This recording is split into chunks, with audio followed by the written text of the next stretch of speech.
نهاية العام هي فرصة لنتذكر أن الحياة قصيرة جدا، وأن الدنيا بما فيها فانية، ولا شيء سيدوم على حاله. لذلك علينا أن نتذكر ماذا قدمنا وماذا عملنا في هذا العام، لنتذكر أن الحياة ليست مجرد أيام تمر، بل هي مجموعة من الفرص التي يجب أن نستثمرها بما يعود بالنفع علينا في الدنيا والآخرة. ونتذكر هذه الآية: وابتغي فيما آتاك الله الدار الآخرة ولا تنسى نصيبك من الدنيا.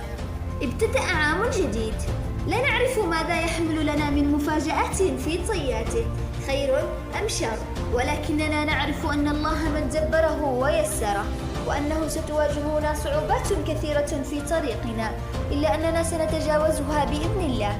سنة سنبتديها بالطموح، بالأمل والتفاؤل بغد مشرق، نملأها بالهمة، بالعزيمة والإصرار على تحقيق الأحلام، وإن كانت الأحلام مستحيلة، إلا أننا مؤمنين بأن الله يمهل ولا يهمل، وسيحقق لنا ما نتمناه ولو بعد حين.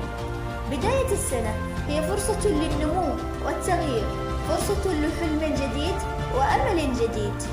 إنها لحظة لنسيان الماضي والتطلع إلى المستقبل، نضع أهدافا ونبني أحلاما أكبر. هذه مناسبة جديدة لمراجعة ما تحقق في العام الماضي والتخطيط للمستقبل.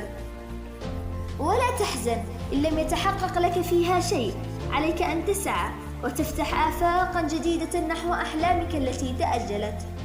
كل عام بدأناه هو صفحة بيضاء نكتب فيها قصصنا ونجاحنا وتحدياتنا، فهي فرصة للتعلم من أخطاء الماضي والمضي قدما نحو أحلامنا.